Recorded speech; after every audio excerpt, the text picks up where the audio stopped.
What's up, movie lovers? I'm Mike, and this is Gotta Love Them Movies.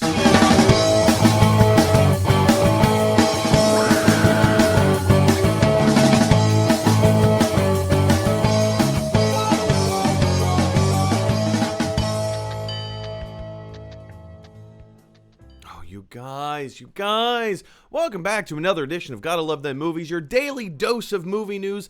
I am your host, Mr. Mike Brown. I'm here all the time because, this is my studio. What else do I have to do? Thank you so much for taking time out of your busy day, out of your busy week schedule, to come and spend a little bit of time with me and with us in the movie film fan community, so we can all just kind of like hang out and chit-chat our favorite things in the world, movies and movie news and all the sorts of good stuff. So we've got a few things to talk about today. There were a few interesting developments overnight. But before we jump into our movie news, I think it bears not repeating. What's the word I'm looking for? I think it bears I'm flying solo today. I don't know what the word it was that I was looking for, but I'm flying solo today. I usually have a guest with me on the show so we can kind of like riff and talk about things, but yeah, today I decided just to go it solo. And as we always do every single day, you guys, if you head on over to youtube.com and type in Gotta Love Them Movies, you'll see a little red square in the top right-hand corner. It says subscribe. Go ahead and click that button. What clicking that button does is it helps us to widen our subscriber base. But Mike, you say, we're watching this show on Facebook Live. Why do we have to go over to your YouTube channel and click on the subscribe button? Well, thank you, Jacques. It's really rather simple. The more subscribers we get, the more viewed videos we get. And the more viewed videos we get, the more we qualify for ad revenue. And when I start earning ad revenue, I get to make this show my full-time job. So I really appreciate you going over to YouTube, clicking that subscribe button, and helping to support the channel. And of course, as always, once we hit 1,000 subscribers, this show will be moving from Facebook to YouTube. So just something to be aware of and keep your peepers popped for that. All right, guys. So with all of that down and out of the way, now it's time to jump in and take a little bit of movie news. What?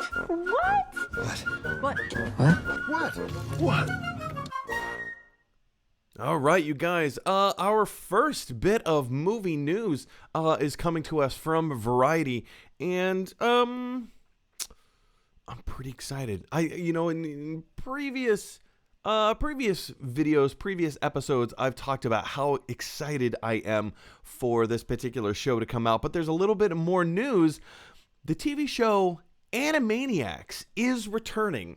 I know this may be new news for some of you watching. It may not be new news for some of you watching. We've known that Animaniacs is coming back. In fact, a couple of weeks ago, they dropped kind of an announcement trailer, a bit of a teaser trailer, where they parodied Jurassic Park, and it was just mwah. It was perfection, absolute perfection. Well, now today we find out that, yes, not only are the Animaniacs coming back on Hulu, streaming, I believe on November 20th. I believe some of the episodes will be, they will begin streaming on November 20th, and they will, carry on and through the next year. I hope so. But in today's news, we're learning from Variety, they're not just bringing back the original musical composers from the original Animaniacs that ran from 93 to 98. They're bringing back an entire orchestra. I don't know if it's going to be the same orchestra people that, play the instruments, but they are having a full 30 to 40 piece orchestra just to score this show. This is nearly unheard of nowadays. The only other television show that I know that does the same thing for an animated series is Family Guy. One of the great things about Family Guy is that, they have, it has like a really great musical score behind it, but it's also like a live orchestra. And when you have a live orchestra playing this music, it infuses just a little bit more to the project that you're working on. I know a lot of filmmakers have the same idea about digital film versus analog film, like film. the actual film that they used to film movies and television shows on. There's something about like actual film. It has a little bit more graininess to it. It has a little bit more tangibility to it. And when you film on actual film, you get not a completely different experience, but you do get a different viewing experience than you would or than you normally do through the digital medium. And digital is so much easier. It's so much more accessible these days. And I understand the appeal. I mean, for heaven's sakes, we're doing this live stream show on digital technology. So digital technology really helps to widen your base, and it gives more people more opportunities, which those are all good things. Those are all great things. But there is something about like the film, or even in this case, in this scenario, having a live orchestra play the music to score the show, which is a brilliant move. It's definitely not cost effective. If you're trying to be cost effective, you would do what all other television shows do. You hire one composer and they write everything out on a synthesizer, and it's all played out for you right then and there. And they composite the whole thing and layer everything, and do everything that a composer does. But I love that they're bringing back the original orchestral team to write music for an entire orchestra and actually have it played for a 30 to 40 piece orchestra. We're talking violins, we're talking trumpets, we're talking trombones, we're talking tubas, we're talking basses, we're talking timpanis, we're talking drums, we're talking chimes, we're talking xylophones. It runs the gamut. The French horn, piccolos, clarinets, bassoons, the oboe, right? There's when you have a live person playing the music and it's all coming together at once, it does. I'm sorry, but it does have a better feel to it. And it looks like Hulu is willing to spend the money on it if they didn't want this to be part of the creative process, because this is much more expensive than hiring one person to do one job, or rather hiring one person to do 40 people's jobs, right? This is much more expensive. And this shows to me, like, these are the implications that I'm thinking of here. This shows to me that Hulu and Disney, they're doubling down on this. Like, they know what they have. They know how special this is. And if it wasn't as good as they thought it might be, they're not going to put more money into this to making it the best that they can make it, right? And it's not just Hulu, it's not just Disney that is behind this, which first of all, let me tangent for a second. It's curious to me because the Animaniacs is a Warner Brothers property. So why is this not going to HBO Max? That is curious to me. I will, let me see if I can do a little bit of research. Maybe I'll make this a topic tomorrow. I'm not entirely sure why a Warner Brothers property is going to Hulu, which is owned, by Disney. Mostly. Anyway, but we are going to talk about other animated films that are coming out on HBO Max later in the show. But yeah, that's one of the things that's curious to me. The other thing about this is it's not just Hulu that's saying, we believe in this, we want to make this the best that we can make it. Steven Spielberg is executive producing this show. And it was his decision to, not just his decision, he was kind of like forcing the agenda, because he could just executive produce and just slap his name on it and be like, okay, yeah, you go off and create whatever it is you're going to create. He is being very hands-on. This article reports Steven Spielberg is being very hands-on with this process. And he was one of the major contributing factors to saying, no, we need a live orchestra here. Yeah, we could do it with synthesizers, the way it's been done for eons now. But he wanted, specifically Steven Spielberg wanted a live orchestra to play the score to the new Animaniacs show, which again, Hulu believes in it, Disney believes in it, Steven Spielberg believes in it. It all kind of goes back to that early Looney Tunes mentality. If you're not familiar with like the early Chuck Jones or the early Fritz Freeling cartoons, or even long before them, long before those guys started coming around, there when Looney Tunes was in its early conceptions, and I'm not familiar, or I'm not sure how many of you are familiar with like the history of Looney Tunes, but when they first started writing the comedy into the Looney Tunes cartoons, the sound effects that they wanted to put in there, like the Foley artist. A Foley artist is just someone who creates sound effects, right? If you have somebody walking on the floor, you need tap, tap, tap, tap, tap, so you can get the sound of them walking on the floor. Sometimes the microphones that they use on set don't pick up some of these rich sounds, so they need to enhance the sounds, right? So especially in cartoons, you're animating, so you don't have sounds of somebody walking on the floor. So you need to create those sounds. And as they were creating some of these sounds, maybe like rocks smashing into each other, maybe like footsteps on the ground, maybe, Elmer Fudd shooting his gun or whatever, there are certain sounds that comedically just don't work, especially in that medium. So I can't remember the name of the person, but they had this idea of, what if we punctuate all of these things with music? And that way we don't have to hire it wasn't just about being cost effective. It was about making the comedy work, right? And, when you have Bugs Bunny tiptoeing, it's not tiptoe, tiptoe, tiptoe, tiptoe. It's the musical notes of right? And we've all seen this, whether it was in the forefront of your mind or in the back of your mind. This is something that it has been kind of ingrained into our social subconscious, that, we hear a xylophone going, and we just automatically associate that with Bugs Bunny tiptoeing really quickly, right? Or Wile E. Coyote going out over the cliff. He stands there in midair for a second, and he has this moment of realization of, I have no solid ground underneath me. All there is air. And then he holds up a sign, and then you have a slide whistle going, right? Again, it's the musical sounds that help to accentuate the comedy.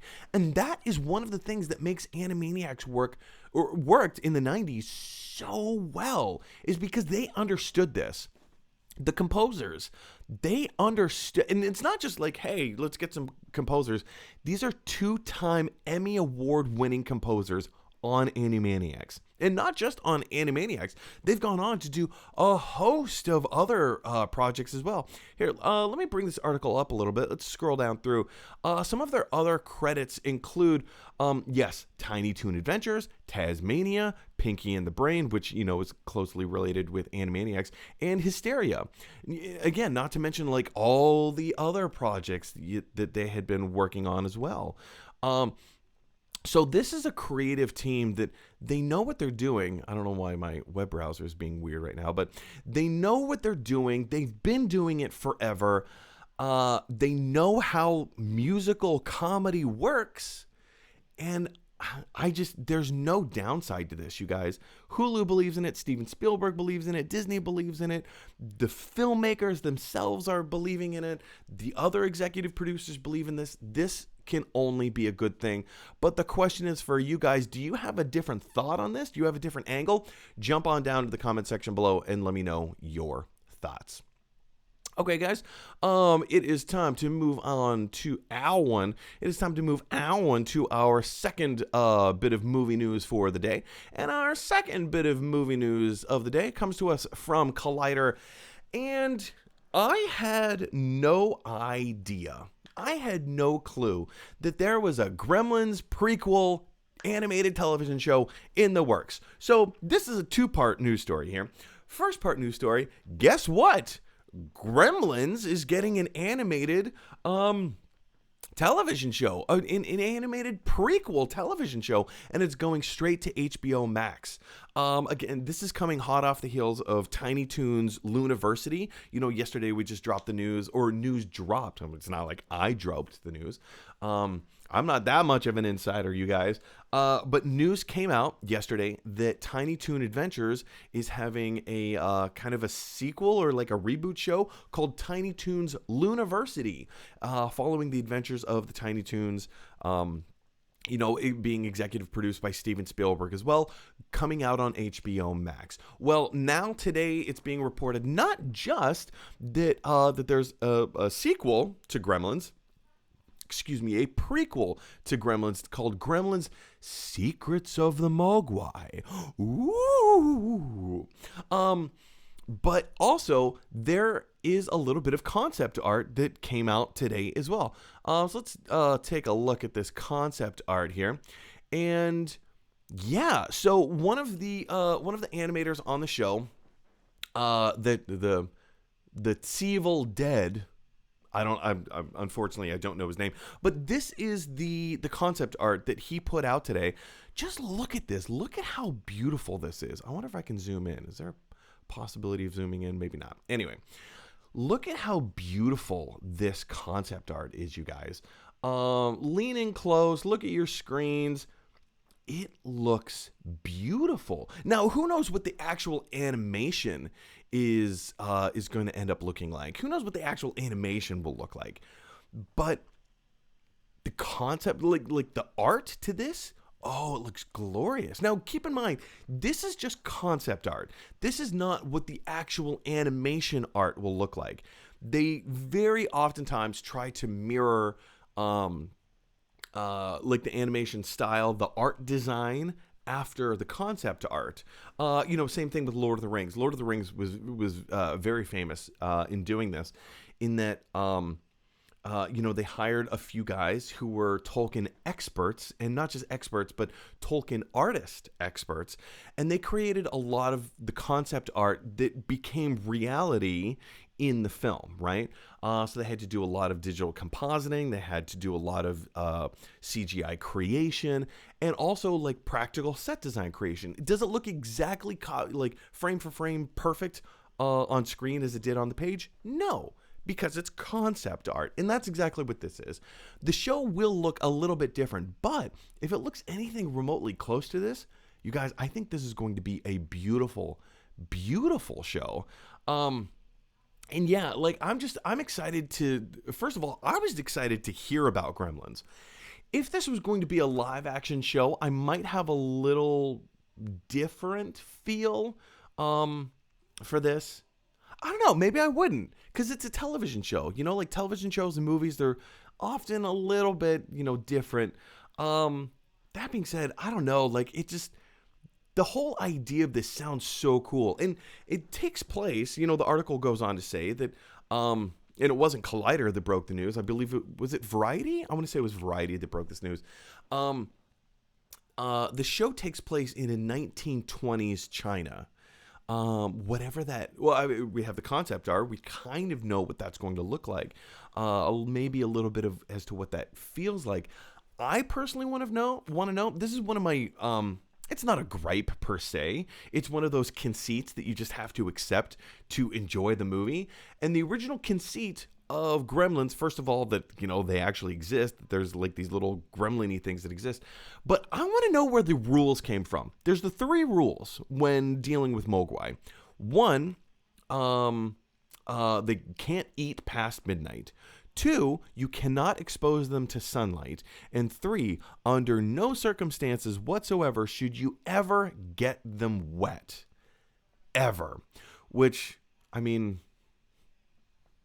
we're physiological beings. I mean, we still need to consume water on some level. So that part just never really made sense to me. Anyway, but it doesn't matter. Like that's one of the main conceits that you have to admit to yourself to say, okay, I understand it. I buy into these really silly rules, I guess.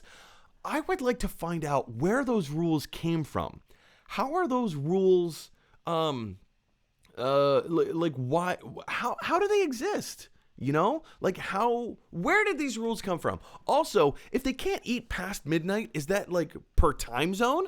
Like if you're in the East Coast, can you, like, is it East Coast time zone? Is it like one of the time zones in China? Like which time zone is it that we're talking about here? You can't eat past midnight. And like also, if you cross time zones, because came here from China originally in the first movie, or supposedly, I mean, like he was found in a shop in Chinatown, so presumably he came to America from China, presumably. So which time zone? Which time zone are we talking about here? And also, what is it about sunlight? Like, how is a Mogwai sensitive to sunlight? Bright light, bright light. I want to know. And if you guys want to know, I highly encourage you to jump down to the comment section below and let me know your thoughts. Like, what other questions do you want to know or have answered about the new Gremlins TV show? Are you excited for it? Do you think this is too much? Are you over reboots and sequels? I, for one, am super enamored with nostalgia. Nostalgia just speaks to me. There's certain things that do not need to be remade, and we'll talk about that later at a later date. But I think this is a really cool idea. I think this is a really cool concept. I hope you guys think this is a cool concept too. So what I want to know are all of your thoughts down in the comment section below. All right, guys, our third bit of movie news, which technically isn't movie news. This is odd. This is an odd one. Hold on. Sorry, I'm just checking the live stream. Every now and again, we have audio issues, so I just want to check the live stream and make sure everything's going fine. Okay, so moving on to our Moving on to our third bit of movie news today, which, like I said, it's not technically movie news. This is an odd one. This is a little strange to me, but it's not outside the realm of, like, when you hear it, you're like, oh yeah, I could see that. Danny Elfman just released a music video, was it last night? And it's very strange. It's a very strange song. It's an even stranger music video. Here's the thing, you guys. Danny Elfman is an award-winning musical composer for film and television. He has composed some of the most iconic scores of the 80s, 90s, and early 2000s. The original Sam Raimi Spider-Man series. He composed the music for that. Batman with Tim Burton, he composed that. That particular composition was so good, the film, or rather the television show filmmakers for Batman the animated series kind of ripped it off. Of course, like with permission, like Danny Elfman was a consultant. He helped write the theme song to the animated Batman series. But they use that same score. They use that same like dun dun dun dun dun kind of theme, so iconic. We're talking Pee-wee's Big Adventure. We're talking Beetlejuice. We're talking Edward Scissorhands. We're talking Sleepy Hollow. Not every single Tim Burton property, but a good amount of them, right? A good amount. Danny Elfman in the 80s, before he became a musical composer for film and television, he was in a band called Oingo Boingo. If you're like my age, you understand, like, you do not need me to explain this to you. But if you are not my age, in my late 30s, then you may not be familiar. In the 80s, there was a band called Oingo Boingo, and it was comprised of 4 guys. Danny Elfman being one of them. They did Weird Science. The movie Weird Science. Weird Science. It's weird. It's a wacky song. It's kind of a silly song. So for 36 years, Danny Elfman has only been doing musical compositions for film and television. He hasn't put out like a pop song or a rock song or like nothing like that. Oh, also, side note, Danny Elfman did the music for Nightmare Before Christmas. So I would be remiss if I didn't insert that, at least on some level. So for 36 years, Danny Elfman has not done any like pop music at all. And yeah, so yesterday he puts out a single called Happy, not to be confused with Pharrell Williams' Happy. That's a completely different song. If you have a chance, go watch this song. It's on YouTube. You can find it. In fact, here in this article, it's embedded in the Variety article. The music video. The music video is really strange. I have a few thoughts about the music video itself. The use of CGI. is, I mean, to do what he did in this music video, and when you watch it, you'll understand exactly what I'm talking about. You can only do what he did with CGI. I mean, as you can see in this still image, there's like, this is Danny Elfman's face, which has been digitally transferred into a computer. The type of animation that they used and the type of art design that they went with seems very 2000, 2001, 2002, somewhere through there. If you remember The Polar Express, directed by Robert Zemeckis, I think that was what, 2004, 2005, something like that. If you've seen the movie Polar Express, the animation from this music video in 2020 seems very 2005 of what they used in the Polar Express. It's the same technology. It's all motion capture,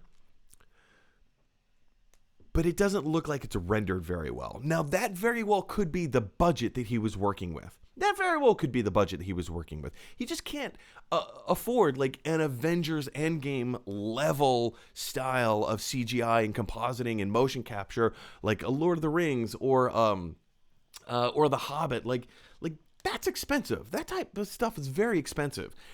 He's trying to do something very art housey, but also really dark and creepy. The song is called Happy, and the first few bars just starts with him saying, "I am very happy.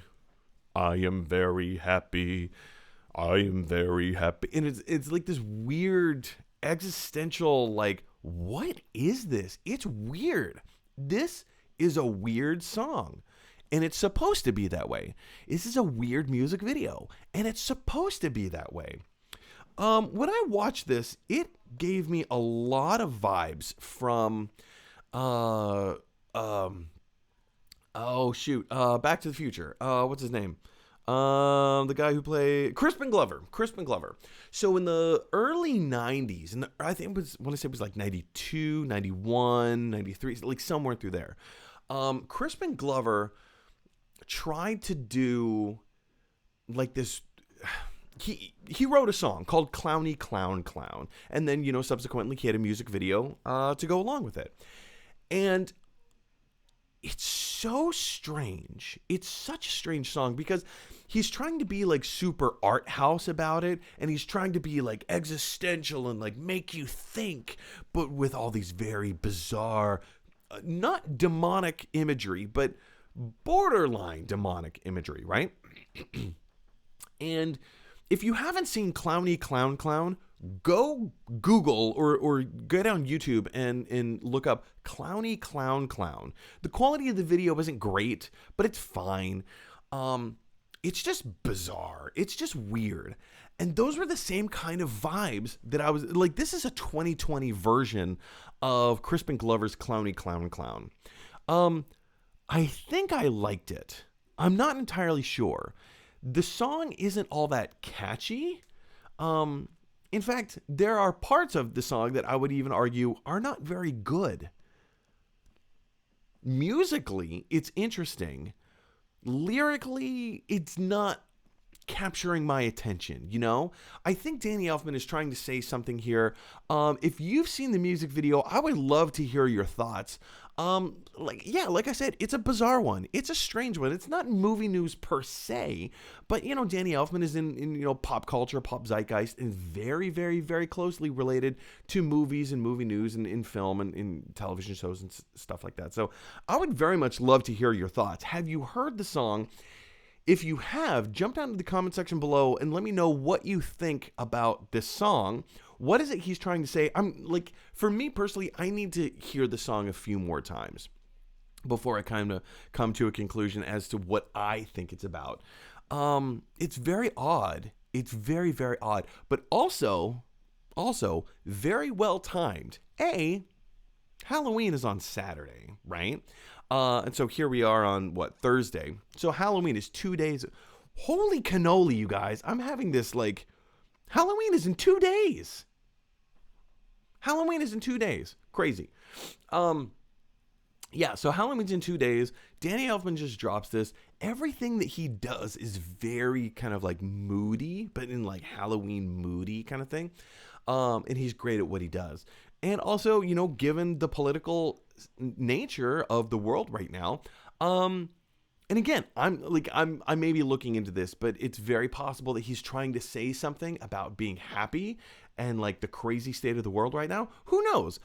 Like I said, I have to listen to this a few more times before I really kind of can sink my teeth into what it is that he's saying. But I want to hear your thoughts. Jump down to the comment section below and let me know. All right, you guys. Our next bit of movie news is coming to us back again from Collider, and it's official. Ted Lasso has been renewed for season 3 at Apple TV Plus. Oh man, next week I'm probably going to end up doing a review for Ted Lasso. This is a television show that came out of nowhere. Nobody had any expectation. I think it's fair to say pretty much everybody had fairly low expectations for what Ted Lasso was going to be. And then it came out. And we watched the first episode and we thought, this was kind of a silly, hokey premise, but oddly charming. And the more you watch it, you just get so charmed by the character of Ted Lasso. Like, he has a very, not his character has a list of guidelines that he abides by. Although I guess, an argument could be made that is also true. But the writing for the character, like the behind the scenes, like Jason Sudeikis probably has like a list of rules of do's and do nots that Ted Lasso either falls into or does not. And it's so charming to me. It's such a charming show because it starts off with this premise and you're like, oh, dun, dun, dun. And then things change. And things happen, and every character becomes so lovable and so endearing in their own ways. This is such a delightful show, and I'm pleased as punch that season 3, because they've only had one season so far, and I think it's 8 episodes, either 8 or 10 episodes. It's not many, so they've only had one season, and it just ended 3 weeks ago, and they've already announced over at Apple that this is being renewed through season 3. We may get more. Who knows? We may only get 3 seasons of Ted Lasso, and I'll be honest, I will get as much of this as I can get, as long as it doesn't get stale. That's a huge problem with television shows, right? The Office. I loved The Office. Some people are like, meh, it was okay, and some people absolutely adore it. Once Michael Scott left the show, in my opinion, The Office just isn't worth watching anymore. That was season 7, I think? And by that time, our attention span starts to wane a little bit. We're in this weird climate of our attention span only lasts so long.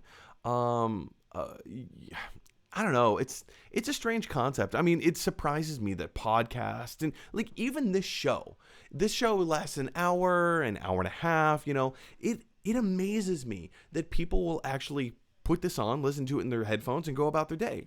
It amazes me that movies still go off. But then again, you know what? With the closing of Quibi, Quibi was not a very good platform at all. Sorry, Katzenberg, but you created something that you tried to cram down everybody's throats without beta testing it first. So, but it's an interesting concept because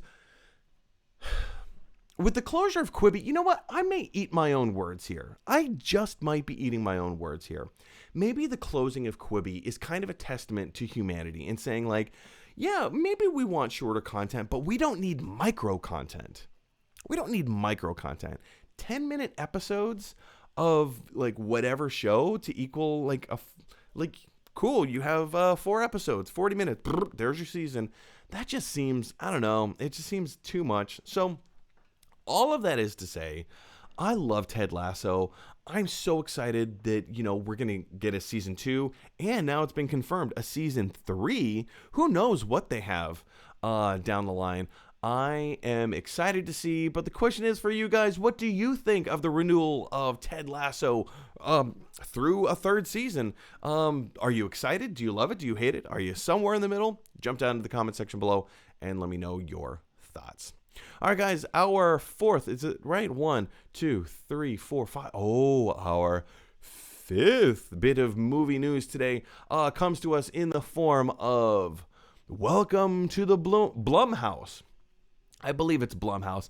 My vernacular, I want to say Blumhouse because that just is more palatable to me. Welcome to the Blumhouse. But it's actually Blumhouse. Jason Blum is the executive producer over there. He's like the studio head over at Blumhouse. Jason Blum, Blumhouse. Let's move away from this topic, shall we? So yeah, Amazon has joined forces with Blumhouse, Jason Blum, and they, a few weeks ago, they started putting out these new kind of package titles of movies. In the bundle, it's called Welcome to the Blumhouse, right? So in the first installment of Welcome to the Blumhouse, we had a movie called The Lie. We had a movie called Black Box. We have a movie called Nocturne, and we have a movie called Evil Eye. So there's 4 movies in this Welcome to the Blumhouse package, right? Pardon me. And now we learn, as of today, there's another installment of Welcome to the Blumhouse coming to Amazon Prime. So what does this mean, first of all? Or rather, what... Here, okay, let me back up. Here are my thoughts as to what I think Welcome to the Blumhouse is. I think Blumhouse has produced a whole bunch of movies. Some are amazing, like The Invisible Man. Where were some of the other ones? They've got Freaky coming out. It's like a Freaky Friday meets Happy Death Day, or kind of meets Scream, right? But in kind of like a fun, lighthearted tone. We have some, or rather, Blumhouse has some really high-profile horror films, or psychological thrillers, or just kind of like, ooh, this is a concept. This is a movie that I'm very much looking forward to. And then we have, I keep saying we, and then Blumhouse has other films that I don't think quite stack up to the quality of some of these other films. And I think they know that. I don't think they're bad movies per se. In the current installment of Welcome to the Blumhouse, with the 4 films that I just listed off, Black Box is the only film that I haven't seen yet. My girlfriend Kim and I were probably going to watch that tonight. But we've seen The Lie, and I'm going to be doing reviews of these movies next week. We've seen The Lie, we've seen Nocturne, we've seen Evil Eye. And my general thought is that these are the films that they know, that Blumhouse knows they're not going to make a lot of money on these movies. They're probably not going to release them individually for sale because they're okay. They're okay. They're not great. They're fine. But if you sell them to Amazon as a package and put it in this beautiful package that says, "Ooh, welcome to Blumhouse," whoa, it's a little bit more appealing. And I'll be completely honest. That's the reason that Kim and I are watching them, is because they're marketed, they're packaged as Welcome to the Blumhouse movies. They're okay. They're not great. They're not terrible. They're fine. Like I said, I'll be doing some reviews of these movies next week. So that's what I personally think Welcome to the Blumhouse is it's a group of movies that Blumhouse has made, they've produced, and they take a step back and they say, you know what? I don't think these are going to make that much money. So let's bundle them, let's sell them, let's market it as like this event. And they did a great job at marketing it as an event. And I'll be honest, I'm kind of looking forward to this next installment coming next year in 2021. Let's jump into the article, shall we? They've listed a few of the movies. So the second wave of the films One is called The Manor. The next is called Black as Night. And then we have Madres. And then we have Bingo. And the thing that's interesting to me about this is that these next 4 movies, The Manor, Black as Night, Madres, and Bingo, these are all kind of being, or rather the description about this next bundle is that this is going to be a little bit more psychological thriller. This is going to be a little bit more horror. Now, Blumhouse does some really great horror films that I'm not going to watch because, as we all know, I can't do horror because I get so personally invested in the characters that I get terrified and scared later on. So with the current Welcome to Blumhouse films, like I said, they're okay. They're fine. But it's all kind of like very personal stories. There's no horror element. There's some weird creepiness, a little bit of supernatural stuff going on, not really. But from this description that they give as to what we can expect from this new package of Welcome to the Blumhouse coming in 2021, they're promising, they're kind of saying like, okay, we did some like horror light. Now we're really kind of delve into some of these things a little bit more. I think that's a smart move. Because like I said, I'm already kind of invested a little bit, just to a small modicum. I want to see what they can bring. So, question is for you guys. Have you heard of Welcome to the Blumhouse? These packages of 4 different films coming to Amazon Prime. Have you seen any of them? What did you think of them? Are you looking forward to this next installment? You know, they're kind of promising that they're going to be a little bit darker, a little bit more intense, a little bit more thriller, horror type vibes. Does that interest you? Or are you just kind of like, nah? Jump on down to the comic section. The comic section? Maybe I need a sip of this. Jump on down to the comment section below and let me know your thoughts. All right, guys. So our sixth bit of movie news. I've been talking a lot. Woof! I might need to take a break. Our 6th bit of movie news today comes to us from Variety. And yeah, today is October 29th. Tomorrow, The Mandalorian Season 2 comes out on Disney+. Now, it's not going to be the entire season. They're going to, keep spreading these episodes out from week to week. And I'm quite excited for it. Got myself a little, I've got a Baby Yoda on the way. It's coming. More about that later. Yeah, so if you've seen season 1, you know what I'm talking about. If you have not seen anything about The Mandalorian, I would say probably stop watching now. Skip this segment, come back in the next segment. Season 1 of The Mandalorian ends, so spoiler alert, stop watching now. The end of season 1 of The Mandalorian culminates in kind of like, you have Mando, he has the child, as we're all calling Baby Yoda. He has the child, and he realizes that his mission is to get the child home. Wherever that home is, whatever that looks like, or wherever he came from, whoever his people are, he needs to get the child home. And what's interesting is that the race that Yoda, or like Baby Yoda, or the child, whatever it is that they're from, to our current knowledge, they're extinct. They don't exist anymore. But apparently they do. So season 1 ends with Mando, like he's gone on all these adventures and whatever.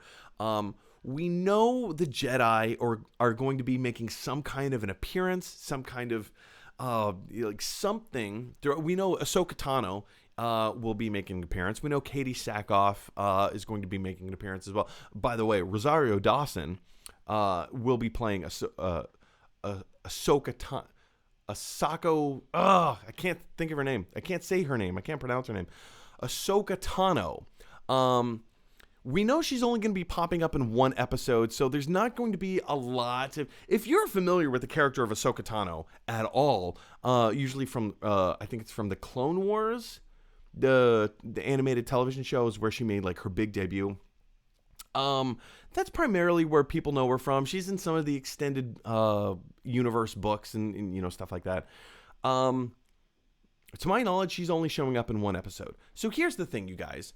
We're getting 10 episodes of Mandalorian Season 2. We've got some new directors. We've got some not old directors, but, some of the same directors from Season 1. Not only do I think Season 2 is going to be better than Season 1, I think they're going to find a way to complete the story arc of the child, of Baby Yoda. This is just my opinion. Because here's the thing.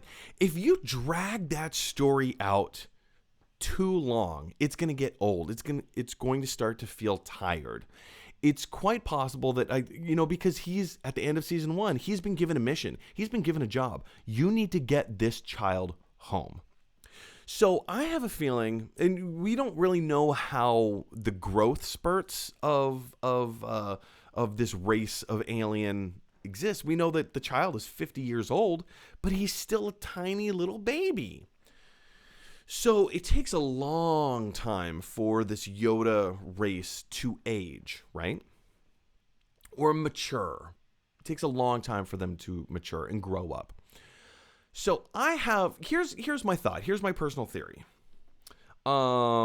This may be, this is not spoiler territory because this is complete conjecture. If you don't want to hear conjecture, then again, stop listening, watch a different video. Go to the next video, right?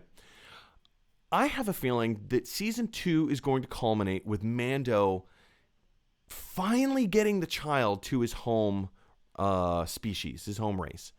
And the child may have grown up just a little bit, maybe just enough to realize, you know what? I can take care of myself at this point. And now I don't want my adventures to be over with Mando. Because if this show, and we know the show is going to continue into Season 3, probably Season 4. If you do the first 2 seasons with Mando and Baby Yoda together, if you do a 3rd season and Baby Yoda is nowhere around, I think the audience is going to feel very cheated. I think that is a character that we've come to know and grow with. And if you complete the story of, found his parents, found his home world, found a tiny little species of people that can now raise this child, we're going to feel empty. If that was the end of the series, then great. But if this, as the series continues, without Baby Yoda, without the child there, we're going to feel cheated. Furthermore, if we spend all of Season 3 also looking for the child's home planet or home species or home race, whatever, again, that story arc is going to feel very tired and very worn out. Season 1 was all about protecting the child. Should I sell him? Should I give him up just so I can continue living life as a bounty hunter? No, the answer was no. Yes, the answer was yes. Sorry, hang on, what did I just say? My brain is all over the place. Should he sell the child? No, and he didn't. And now he has a mission. He has to get the child home. So he's going to get the child home at some point in Season 2, I'm fairly confident, because you can't drag that out for, into its 3rd season and still not answer that question. We need to have this stuff, it needs to move along, you guys. So, yeah, so those are just kind of some of my thoughts, some of the things that, what can we expect? We can expect bigger action. We can expect more, probably drama. I think things are just going to get more complicated, but in a good way. I think the way that they're telling these stories of The Mandalorian are smart and clever and not overdoing it with an asterisk. I will put an asterisk on this. I don't like that in Season 1, there were certain celebrity cameos, specifically Amy Sedaris. I adore Amy Sedaris. She's hysterical. She's so funny. She knows exactly what she's doing. But an Amy Sedaris type, which she is because she's Amy Sedaris, I don't think belongs in the Star Wars universe. I don't think it works. Whether she belongs there or not is I guess, a different story. She's there. Same thing with Bill Burr. Bill Burr is a very specific type. And when you have these already, like, they play the characters that they're already recognizable for playing. And when you take that character and put it into a Star Wars universe, it pulls me out of the story. It pulls me out of the experience a little bit because I know Bill Burr from other things. Not just the not just the actor, but the character that he's playing is so closely tied, so closely tied with other characters that I've seen him play before, I get sucked out of the experience. Same thing with Amy Sedaris. The character that she's playing in Mandalorian is an Amy Sedaris character. And I've seen that character in so many other Amy Sedaris properties or, things. This is not a comedy. Mandalorian is not a comedy. So it's, I don't know. It seems jarring to me. And maybe it's not, maybe it's just me. Maybe it is just me. I don't know. Like I said, it kind of takes me out of the experience a little bit. And I would like to see more dramatic actors play maybe some of these cameo roles. Like Rosario Dawson playing Ahsoka Tano, I think is brilliant because she's not known for being a comedian. She's known for being a character actor. That's her job. That's what she does. Playing characters or comedic characters or wacky characters does not a character actor make. Two different things. It sounds like it's the same thing, but they're very, very different things. A character actor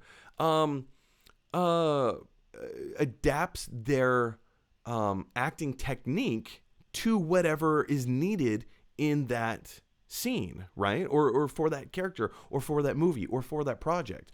But if you're playing comedic characters, like if you are an actor who plays wacky characters, and then you insert one of these wacky characters into the property itself, I don't think that it worked. Everybody that I know will disagree with me on this, and that's fine. That's totally fine. Like, we can all be subjective about it.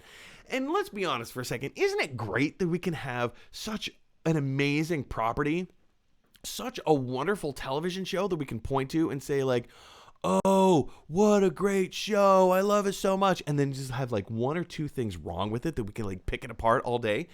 And again, you guys, it doesn't matter. We can disagree about this kind of stuff all day long. It doesn't matter. Anyway, so these are just kind of some of my thoughts, some of the things that I think maybe we can expect seeing in season 2. I mean, we know certain characters are going to pop up. We know a basic idea as to where the story is going, but these are just kind of some of my thoughts as to where I want it to go, where I don't want it to go, and where I think it might actually go. The question for you guys is, what do you think is going to happen in Mandalorian Season 2? Jump on down to the comment section below and let me know your thoughts.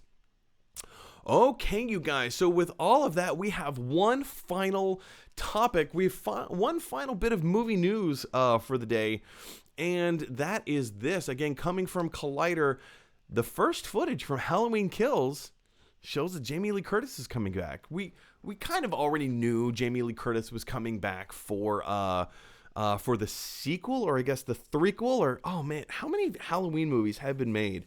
There's a lot. And again, I don't watch horror movies, or I guess I don't watch scary movies. I guess an argument can be made that I do indeed watch horror movies. From time to time when the occasion permits. Jurassic Park, favorite movie of all time. It's a horror movie. So, I watched the trailer. It's like a 30-second trailer. It looks good. I'm not into horror movies. I'm not going to see this movie. For all I know, this could be a garbage movie. The last Halloween movie, and see, this is the thing that's interesting to me. Even though I don't watch like horror movies and scary movies in this genre, I like to know about them because I find all this stuff very fascinating, very interesting. And also, I'm not personally invested in the Halloween franchise, so I can be removed from it.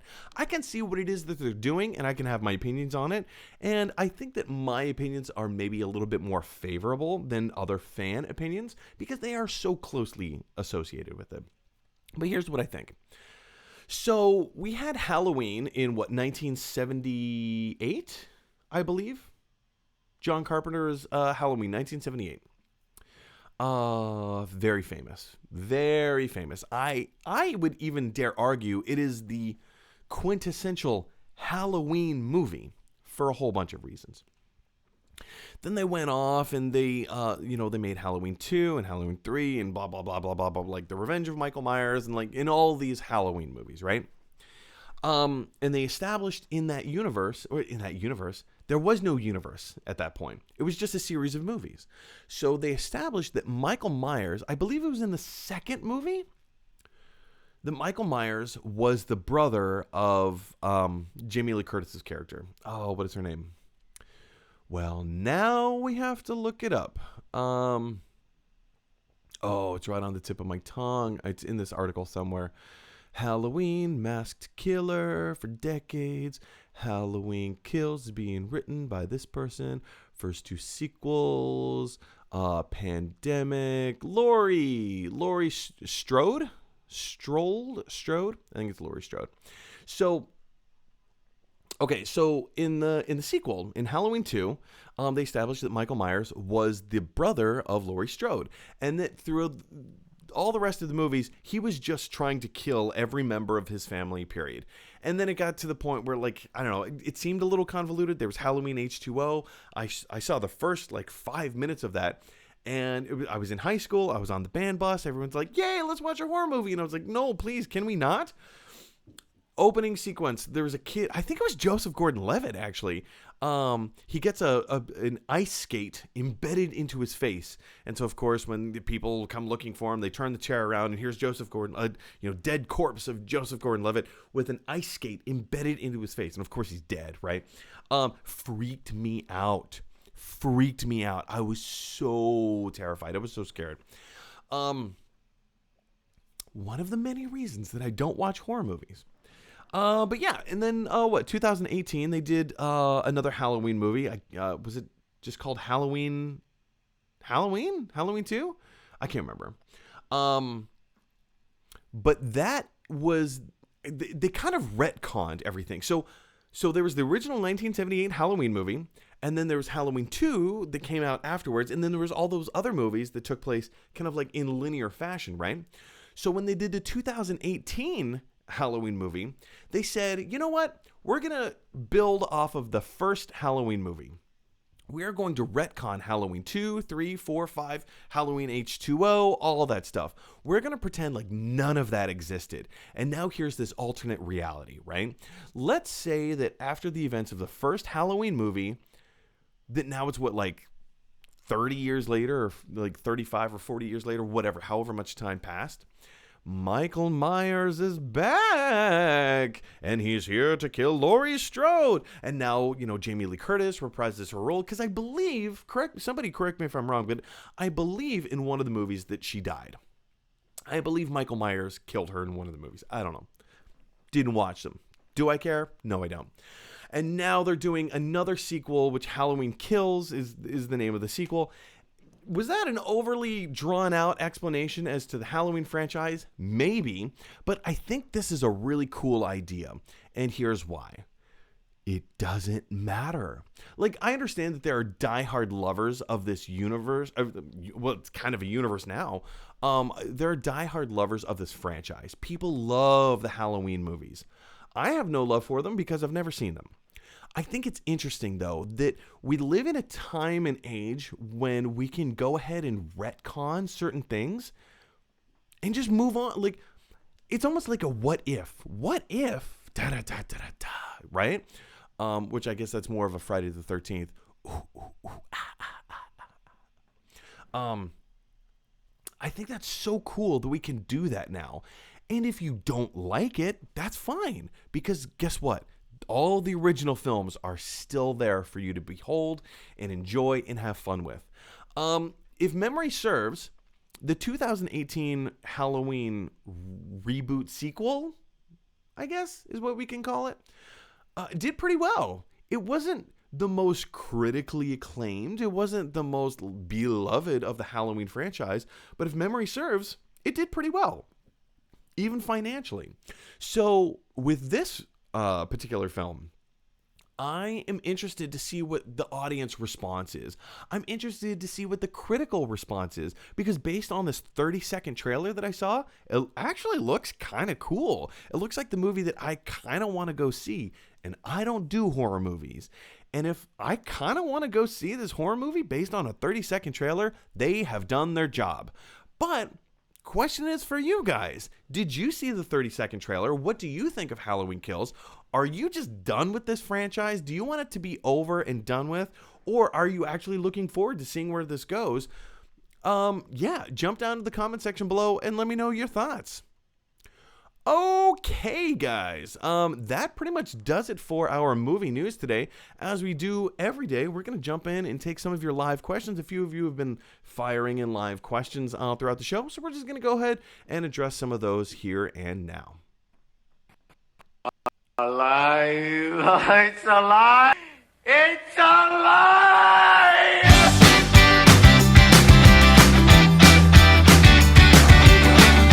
It is time to go ahead and take some of your live questions. And a few of you, not everyone, not a lot, but a few of you have fired in a few live questions. And if you happen to be watching this right now, go ahead and jump down to the comment section below and fire in some questions or maybe some comments. And we'll just kind of, we'll see where the conversation goes, shall we? All right, so our first comment is from Danny Duran. Is it Duran or Doran? Danny, I've known you for years. In fact, you and I just had a phone conversation earlier today, and I could have asked you, but I didn't. Is it Duran or Doran? Because I want to say Duran, because Danny Duran just has like a really cool ring to it, but I believe it's Doran, Danny Doran. I actually don't know. Please correct me on that. So Danny says, amazeballs job, sir. Well, thank you, Danny. Like I said, we've known each other for a very long time, dating back to 2004, I think is when we first met. Yeah, and we've been friends for a very long time. I noticed that Danny just not corrected me, but he said, it's both, depending on the region. Good. Because I prefer Danny Duran, because it has kind of like a nice, fun ring to it. But thank you, Danny. First of all, thanks for watching.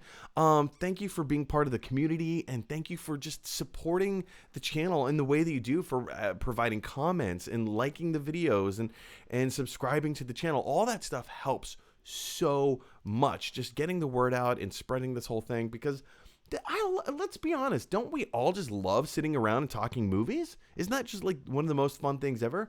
And if I have an opportunity to do what I love and to earn a living by doing what I love, that's the dream, you guys. A few years ago, maybe about 10 years ago at this point, I had an opportunity to meet Penn and Teller. Very famous comedy magicians. They have their own theater in Las Vegas in the what's the name of the casino? It's not the Bellagio. I can see it. I know exactly where it is. The Rio? I think it's the Rio. Anyway, they have their own theater out there. Anyway, so I had a chance to meet them here in New York. They were doing kind of like a Q&A session, whatever. And somebody asked them in the audience, how did you guys set out for fame and fortune? And they were kind of blown away by the question. They were like, no, we didn't. We never set out for fame and fortune. This was never something that we ever wanted for ourselves. I mean, we're not turning it down, but they never sought out fame. They never sought out like to make millions of dollars or whatever. Excuse me, I have like an itch on my nose. It looks gross. It looks grosser doing this on camera than what like is actually happening, you know. So when posed with the question, how did you set out for fame and fortune? They're like, we didn't want fame and fortune. All we wanted to do was to be able to pay our bills doing the thing that we loved. And at that time, like, I was still an aspiring comedian. I guess you could say I'm still kind of an aspiring comedian. I'm a little bit more established now than I was like 10 years ago.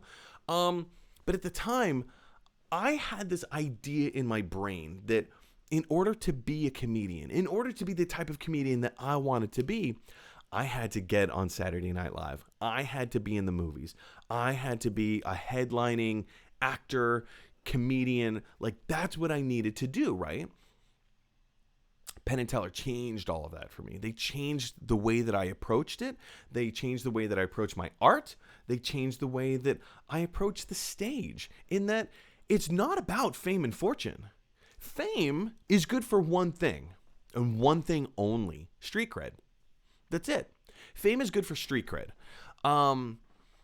It proves to other people, or rather, it's your resume before you have to show a resume, right? It lets people know the quality of work that you're able to produce and the types of things that you do. That's all fame is. That's all it's good for, is just letting people know the type of stuff that you do before you do it. So that's all fame is good for. The fortune portion of it it's not a reality. It's this idea that exists in our minds, and we say, oh, only if, only if, only if. It's not about only if. It's about right now. What are you doing right now? And with Penn and Teller, their whole thing was they never wanted fame and fortune. They didn't want to be like these multi-millionaire whatevers. I mean, of course, they're not about to turn it down. Who would, right? But they just wanted to be able to pay their bills doing the thing that they loved. And that put everything into perspective for me. If I can be a comedian, if I can be an entertainer, if I can be a performer, if I can do something artistic or creative, something that people like enough that I can earn a living at it. And I'm not talking about this extravagant lifestyle. I just mean, like, I just want to pay my rent. Can I pay rent doing comedy? Can I pay rent doing this show? That's all I want to be able to do. Because this is the stuff that we love talking about, right? If we can go back to Dead Poets Society. See, I'm quoting Dead Poets Society on a movie show. It's all about the essence, the marrow of life. You know, we have the things in life that sustains us. You know, we need money so that we can put a roof over our head, so that we can put clothes on our back, so that we can put food in our stomachs. Those are the necessities of life. But art, passion, creativity, poetry, these are the things that make life worth living. And of course, I'm paraphrasing the great Robin Williams from Dead Poets Society, but it's true. It's true. The artistic things in our lives, these are the things that make life worth living. Let me say that with a huge asterisk. After family, right? Family always comes first. Like now, having fallen in love with my girlfriend, I understand on a deeper level the need for family and why that's important. Until I met my girlfriend, comedy, performing, entertainment, that was it. That's all that I needed to sustain me, because I was in that mindset of like, this is what I love. I love this. Then my girlfriend came into my life and everything changed. My priorities changed. It's not that I don't still have a love for comedy and performing and the arts. Of course I do. That is incredibly important. So family is always going to come first, no matter who you are. Family always comes first. But we also need the arts, you guys. We need the ability to be inspired and create from other people's creations. I think Groucho Marx said it best years ago when he said, good art is created, but great art is stolen. Not to say that we're stealing other people's work. We're building off of it, right? That's how we get inspired. You watch the movie Nosferatu and you think, wow, that's incredible. You watch the movie Whatever Happened to Baby Jane. Wow, that's incredible. You watch the movie Psycho. Wow, that's incredible. You watch, Dead Poets Society. You watch Jurassic Park. You watch Jaws. You watch Indiana Jones. You watch, I'm just naming like Steven Spielberg's entire filmography. You watch Seven. You watch Fight Club. You watch Mulholland Drive. It doesn't matter what the movies are. It matters who the audience is, and how do we take this love for this thing, or the inspiration that it teaches us, or the life lessons that it teaches us, how do we infuse those into our daily lives? You know, every episode of this show, I always end by saying, like, speak kind words to each other, perform an act of kindness for each other. And it's true. Stories teach us the value of morality. Stories teach us who we are. Like, for heaven's sakes, I've got all these superheroes behind me. What life lessons do you think they teach us? So many. Wolverine, right over here. He never used to be one of my favorite characters. Like, Wolverine's everybody's favorite character, right? Just because he's Wolverine, he's cool. He's got claws that come out of his hands, and he's a hardened kind of guy. Like, don't mess with Wolverine. We in our culture and our society, we value that for whatever strange reason, but we do. Wolverine's cool, sure, of course he is, but he was never one of my favorites until the movie Logan came out. And it wasn't until Logan came out that I had this moment of realization that I connect with that character so much, on such a deeper level than I ever thought that I would. Which is to say, Wolverine, Logan, he's the kind of guy that just wants to be left alone. He wants to live his life. He wants to do his own thing. He just wants to survive. He just wants to live and be left alone, right? That's his whole modus operandi. But he finds himself in these fantastical situations where he realizes he's the only one that can do something to help someone. In the movie Logan, there's the little girl, Laura, I believe her name is. And he just wants to leave her. You know, the bad guy organization, they show up to Logan's hiding spot where Professor X is. He gets Professor X in the car and he's like, "We're out of here. We're going." Professor X is like, "No, we need to go back for Laura. There's something about her that you don't know." Logan's like, "I don't care. These guys are going to kill us. They're going to kill you, Charles. We need to go." And when Logan's back is put against the wall, he has no choice. He realizes he has to save this girl's life. He gets her out of that situation. They find themselves in another situation. He has to get her out of that situation. He doesn't want to be there. He doesn't want to do this. He eventually has to drive her up to North Dakota, to cross the border into Canada. He doesn't want to do it, but there's nobody else to do it. Those are all traits that I can connect with because, you guys, sometimes there's things in life that you just don't want to do. You're tired. You're bored of it. Can we just not? But if you find yourself in that situation, it's easy to look at a character like this and say, well, shoot, now I have to, right? Because if I don't, who else is going to do it, right? And sometimes things just need to be done. Maybe it's a small little thing. Maybe it's about putting the dishes in the dishwasher. Maybe it's about giving a kidney to somebody. Like, it runs the entire gamut. But these are the stories. These are the things that inspire us and help us learn and make our opinions about the world that we live in and why these things are important. Anyway, I just went off on a big long rant all about Danny's comment that says, "Amazeballs job, sir." So Danny, thank you so much for your comments. Thank you so much for being a part of the community. And thanks for inspiring us. All right, moving on. Scott Schultz says, sound and score are only ever really noticeable when they are done incorrectly or poorly. Yes. I also would put a huge asterisk on that, Scott. So earlier in the show, we're talking about how the new Animaniacs show is bringing back the original composers with a live orchestra to do the score for Animaniacs. The score to a movie or television show is incalculably invaluable, right? Because that's what musically, that's what emotionally drives the story, right?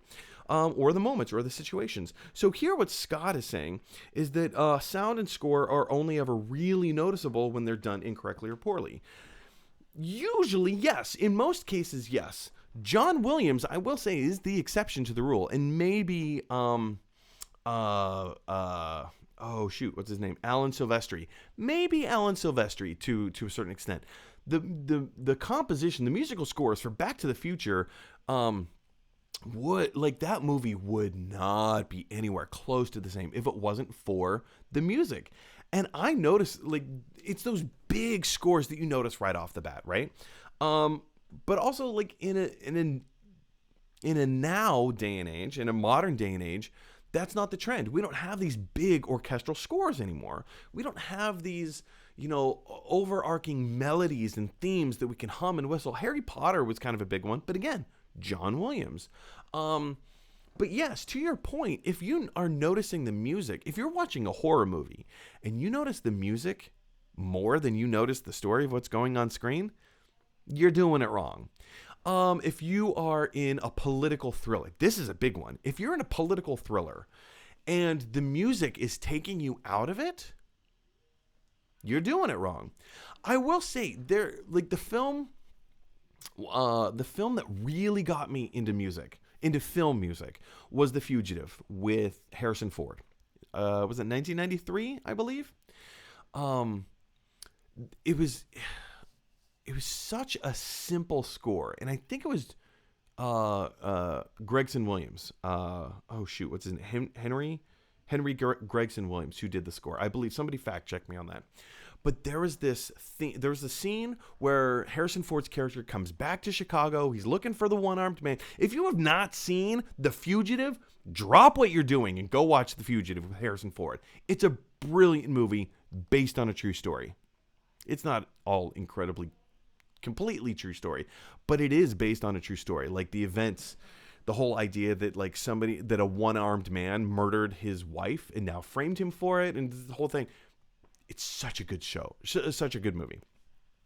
So there's a scene in the movie where he comes back to Chicago and he's riding the subway train, but like the camera is maybe like, I don't know, 500 feet above the city of Chicago, 1,000 feet above the city of Chicago, and you just see the subway train, or I guess the L train, really just kind of like moving around through Chicago. And the music that was playing during that scene is like that dun dun dun dun dun dun dun dun dun dun dun dun. Oh, it's like I just salivate over that score, and that was the first time that I ever noticed inside of me that I got excited. I got excited about a film score. It was revolutionary to me, maybe not to most other people, but it was revolutionary to me in that that was my entry. That was one of my many entry points into that story. But for a lot of stories, that music is my entry point. So yes, while I agree with you that if you notice the music, you're doing it wrong, there are a few exceptions. Avengers, you need that bum bum bum bum bum bum bum. Like you need that like gravitas, right? To sell the moment. And if you don't sell the moment properly, where you need to notice the music, it's all art, it's all subjective. All right, let's move down. Danny Duran says, depending on the region, yes, we got that. Danny Duran says, MGM Grand. Oh, yes. Penn and Teller play at the MGM Grand. Do they? Do they play at the MGM? No, I think it's the Rio. Hold on, hang on. All right. Ladies and gentlemen, just bear with me for a second. I'm just going to look this up really quick so you can kind of see what I'm looking at here real quick. Danny, I'm sorry. I disagree with you, sir. I don't think it's the MGM Grand. Let's see. Where do Penn and Teller perform? The Rio. I was right. It is the Rio. Together since 1975, Penn and Teller debuted in Las Vegas in 1993. They've been performing at the Rio since 2001. They are currently the longest running headliners to play in the same Las Vegas hotel. Wow, that is incredible. Sorry, I didn't mean to fact check you, but I was pretty. I had some thoughts about that. Yeah. Anyway, Danny Duran goes on. DOS was filmed here in Delaware, in Middleton. Oh, DOS? Wait, hang on a second. DOS. What was I talking about? DOS. Danny, if you're still watching, what is DOS? Originally, I thought you were talking about Dead Poet Society. Or maybe you meant DPS. Maybe that's what it was. Dead Poet Society was filmed here in Delaware, in Middletown. If that is indeed what you were talking about, Dead Poet Society as opposed to DOS, yes. Oh man, and like it captures the feeling so well. Oh, I love that movie so much. Danny Duran says, I'm a Sonny. I'm a dummy.